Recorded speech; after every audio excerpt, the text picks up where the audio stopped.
This is lecture number 6 of Newton's laws of motion, and in this part, we are going to study from the last class where we left. देखिए इस question में क्या बोला है, find acceleration of block and normal reaction from ground in each case. आपके पास दो case है, इसमें एक ब्लॉक, यहाँ पे एक ब्लॉक 10 kg का ब्लॉक है, इसमें फोर्स लग रहा है 50 न्यूटन 60 डिग्री एंगल पे, और इसमें फोर्स लग रहा है आपके पास 100 न्यूटन 60 डिग्री एंगल पे। तो क्या करना है आपको, ध्यान से सुनिए। एक तो 10 kg पे लगेगा, नीचे 10g और ऊपर लगेगा नॉर्मल, और 50 न्यूटन 60 डिग्री एंगल पे, तो आपके पास दो कंपोनेंट होगा 50 कॉस थीटा और 50 साइन थीटा, और स्मूथ प्लेन पे रखा हुआ है। तो अब आप क्या करिएगा, फोर्स बैलेंस कर दीजिएगा। नॉर्मल फोर्स निकालने के लिए normal plus 50 sine theta is equal to mg, यहां से नॉर्मल आ जाएगा, ठीक है। और फिर बेसिकली इस 50 कॉस थीटा के कारण एक्सेलरेशन आएगा, तो वो भी हम 50 कॉस थीटा के कारण एक्सेलरेशन निकाल सकते हैं, तो यहां से एक्सेलरेशन आ जाएगा। सिमिलरली इसमें 20 न्यूटन इधर लग रहा है, इसका कंपोनेंट करिएगा 100 कॉस थीटा 60 डिग्री इधर एक्स में और 100 साइन 60 डिग्री उधर। तो अगेन आप में इसमें नेट फोर्स निकाल करके कैलकुलेट कर सकते हैं। जैसे इस क्वेश्चन को देखिए, इसमें 2 kg और 5 kg का मास है, और इस पे हम 35 न्यूटन का फोर्स लगा रहे हैं राइट डायरेक्शन में। तो आपको बोला है कि इन दोनों ब्लॉक के बीच में जो कांटेक्ट फोर्स होगा वो आपको कैलकुलेट करना है। देखिए ऐसे क्वेश्चन को कैसे करते हैं, ध्यान से सुनिए। सबसे पहला जो आपका स्टेप होगा, स्टेप क्या होगा कि इधर 35 न्यूटन का फोर्स लग रहा है, तो आपको पता है इन दोनों ब्लॉक का जो एक्सेलरेशन होगा वो राइट डायरेक्शन में होगा। तो पहले हम क्या करेंगे, इस पूरे सिस्टम का एक्सेलरेशन निकालेंगे। तो पूरे सिस्टम का एक्सेलरेशन निकालने के लिए आप क्या करिएगा कि जो नेट ड्राइविंग फोर्स है 35 न्यूटन का डिवाइडेड बाय टोटल मास, क्योंकि एफ नेट आप पढ़ के आते हैं मास इनटू एक्सेलरेशन। तो यहां से एक्सेलरेशन निकालना है, तो total driving force divided by mass, तो ये आप कैलकुलेट कर सकते हैं। तो यहां से एक बार एक्सेलरेशन आ जाएगा। अगर एक बार एक्सेलरेशन आ गया, तो आपको इन दोनों के बीच में कांटेक्ट फोर्स निकालना है। तब आप क्या करिएगा, इस 2 kg ब्लॉक को अलग से सेपरेट करके लिखिएगा। इस 2 kg ब्लॉक पे देखिए 35 न्यूटन का फोर्स इधर लग रहा है, और इस दोनों ब्लॉक के बीच में नॉर्मल फोर्स लगेगा, और नॉर्मल हमेशा पुशिंग फोर्स होता है। नॉर्मल कैसा होता है, normal is always a pushing force, ये याद रखिएगा। पुशिंग फोर्स मतलब इस ब्लॉक को ऐसे पुश करेगा, तो इधर नॉर्मल लगेगा। अब बताइए इस ब्लॉक का एक्सेलरेशन किधर है, राइट डायरेक्शन में, और एक्सेलरेशन अभी अभी कैलकुलेट कर चुके हैं, net driving force upon total mass. अब आप यहां पे नेट फोर्स बैलेंस कर सकते हैं। एक्सेलरेशन इधर है, तो आप क्या लिखिएगा, F net is equal to mass into acceleration. तो एफ नेट कितना है, 35 newton, minus normal force is equal to mass है 2 kg, यहां से एक्सेलरेशन, तो यहां से आपके पास नॉर्मल फोर्स आ जाएगा। तो इस क्वेश्चन को ऐसे सॉल्व करना होता है। नेक्स्ट क्वेश्चन देखिए, इसमें आपको 3 ब्लॉक है, 3 kg 7 kg 10 kg का, और इस पे देखिए 60 न्यूटन का फोर्स 60 डिग्री पे लग रहा है, कैसे एरो देखिए, और इस 3 kg ब्लॉक पे 100 न्यूटन का फोर्स 37 डिग्री पे। तो पहले आप क्या करिएगा, इसका कंपोनेंट करिएगा, एक तो इधर कंपोनेंट आएगा और एक इधर कंपोनेंट आएगा। तो ये कंपोनेंट की हम बात नहीं करेंगे। सिमिलरली इसका एक कंपोनेंट इधर आएगा और एक कंपोनेंट इधर आएगा, तो इस कंपोनेंट की बात नहीं करेंगे हम, ये कंपोनेंट की बात करेंगे। तो आइए इसको वापस से ड्रॉ करते हैं। आपके पास ये कंडीशन है, तो ये फोर्स को हमने हटा दिया, इसको कंपोनेंट करेंगे तो इधर 80 न्यूटन इधर 30 न्यूटन का फोर्स। अब आप ध्यान से सुनिए, पहले आपको पूरे सिस्टम का, देखिए क्वेश्चन में क्या बोला है, ध्यान से सुनिए। क्वेश्चन में बोला कि नॉर्मल फोर्स बताइए 3 kg 7 kg के बीच का, और 7 kg 10 kg बीच का नॉर्मल फोर्स बताइए, और पूरे सिस्टम का एक्सेलरेशन बताइए। तो सबसे पहले देखिए, इसको हम पूरा एक सिस्टम मानेंगे, तो नेट जो सिस्टम का एक्सेलरेशन आएगा वो आएगा total driving force upon total mass. तो ड्राइविंग फोर्स कितना है, इधर 80 न्यूटन इधर 30 न्यूटन, तो नेट फोर्स कितना हो गया 80 माइनस 30, और वो राइट साइड की डायरेक्शन में, इसलिए पूरा सिस्टम राइट साइड की ओर एक्सेलरेट करेगा। तो यहां से आपके पास एक्सेलरेशन आ गया 2.5 मीटर पर सेकेंड स्क्वायर, ठीक है। अब एक बार जब एक्सेलरेशन आ गया, यानी सब ब्लॉक 3 kg 7 kg 10 kg वो 2.5 मीटर पर सेकेंड की स्क्वायर से राइट की तरफ जा रहा है। तो अब आप क्या करिएगा, ये N1 निकालना है, तो N1 आप 3 kg ब्लॉक का FBT बनाइए। 3 केजी ब्लॉक पे देखिए 80 न्यूटन फोर्स इधर लग रहा है। N1 लगेगा पुशिंग फोर्स, यानी 3 केजी को पुश करेगा, तो N1 इधर और एक्सेलेरेशन इधर। अब आप यहाँ पे F net equal to mass into acceleration लगाइएगा। एक्सेलेरेशन इधर है तो 80 माइनस N1, इसलिए 80 माइनस N1, तो यहां से N1 आ जाएगा। N2 निकालना है तो आप 10 केजी ब्लॉक का FBD बनाइए। 10 केजी ब्लॉक पे 30 न्यूटन लेफ्ट की डायरेक्शन में, और इस पे pushing force, normal is always a pushing force. वापस मैं लिख देता हूं कि normal force is always a pushing force, ठीक है। तो पुशिंग फोर्स मतलब इसको 10 केजी न्यूटन को पुश करेगा, तो ये नॉर्मल लगेगा, ये 30 न्यूटन। एक्सेलेरेशन इधर है तो हम N2 minus 30 equal to mass into acceleration करेंगे, आपके पास N2 भी आ जाएगा।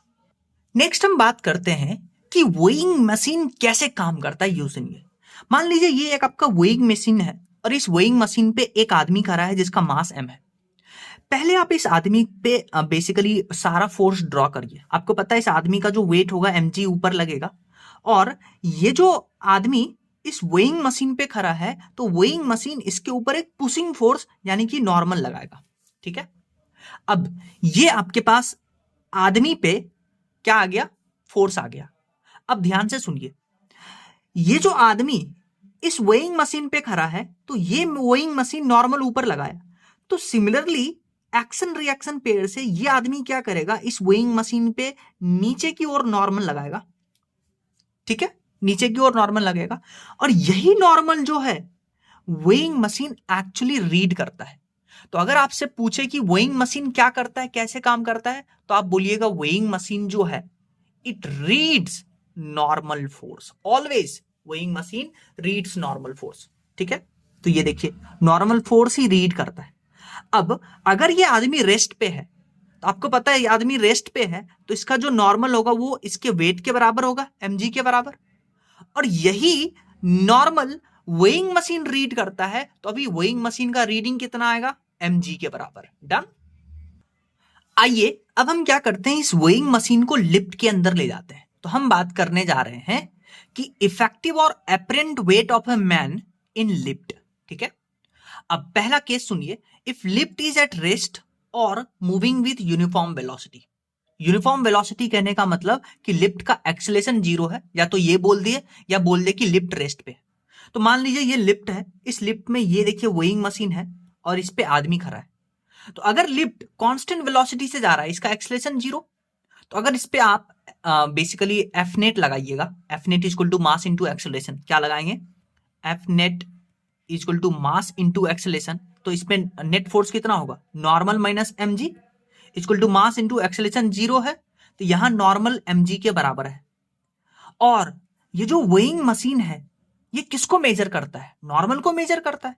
तो अगर लिफ्ट रेस्ट पे है या कांस्टेंट वेलोसिटी से मूव कर रहा है, एक्सेलेरेशन 0 है, तो जो इस आदमी का वेइंग मशीन वेट मेजर करेगा वो उसके mg के बराबर आएगा। इतना समझ में आया, यानी कि एक्चुअल वेट एपरेंट वेट के बराबर है। नेक्स्ट जो सिचुएशन है, इस सिचुएशन में क्या है कि लिफ्ट ऊपर की ओर एक्सेलरेट कर रहा है। तब हम यहां पे मान लीजिए वेइंग मशीन हम लगा के रखे हैं और इस आदमी का एपरेंट वेट चेक करना चाहते हैं। अब आप क्या करिए, इस आदमी पे आप सारा फोर्स, मतलब इस आदमी का एफबीटी बनाइए। नीचे mg, ऊपर लगेगा नॉर्मल, और सिंस ऊपर एक्सेलरेट कर रहा है तो यहां इक्वेशन ऑफ मोशन, इक्वेशन कैसे बनेगा एफ नेट का, एफ नेट यहां भी लगाइएगा आप, F net is equal to mass into acceleration. तो एफ नेट ऊपर normal minus mg equal to mass into acceleration. तो यहां से देखिए नॉर्मल आ जाएगा mg प्लस ma, यानी कि normal equal to m into g plus a. अब आप ध्यान से सुनिए, यही नॉर्मल तो ये जो वेइंग मशीन है वो मेजर करेगा। तो अगर लिफ्ट रेस्ट पे था तो नॉर्मल mg के बराबर आ रहा था, पर जैसे ही लिफ्ट ऊपर एक्सेलरेट किया तो नॉर्मल में mg में अब ma ऐड हो रहा है। देखिए ma ऐड हो रहा है, यानी कि जब लिफ्ट ऊपर एक्सेलरेट करेगा तो नॉर्मल का वैल्यू बढ़ गया। अगर नॉर्मल का वैल्यू बढ़ गया तो वेइंग स्केल का रीडिंग बढ़ेगा, जो वेइंग मशीन है उसका रीडिंग बढ़ेगा, यानी कि जो एपरेंट वेट है वो एक्चुअल वेट से ज्यादा आएगा। देखिए एक्चुअल वेट कितना था आदमी का, mg। अगर आदमी ग्राउंड पे खड़ा होता, ठीक है, तो उस पे mg लग रहा था, तो यही तो आदमी का एक्चुअल वेट है। पर जैसे ही आदमी एक ऐसे लिफ्ट में बैठा जो ऊपर की ओर एक्सेलरेट कर रहा है, तो आदमी का एपरेंट वेट बढ़ गया, क्योंकि mg के साथ साथ ma ऐड हो रहा है, तो इसलिए एपरेंट वेट आदमी का बढ़ जाता है जब लिफ्ट ऊपर अपवर्ड एक्सेलरेट करता है। तो ये केस याद भी रखिएगा कि अगर लिफ्ट ऊपर एक्सेलरेट कर रहा है तो नॉर्मल का वैल्यू आता है m इंटू जी प्लस ए। और सिमिलरली अभी हम बात करेंगे तो यहीं पे लिख लेते हैं कि अगर लिफ्ट नीचे की ओर एक्सेलरेट करता तब ये नॉर्मल का वैल्यू आता m इंटू जी माइनस ए। याद कर लीजिएगा।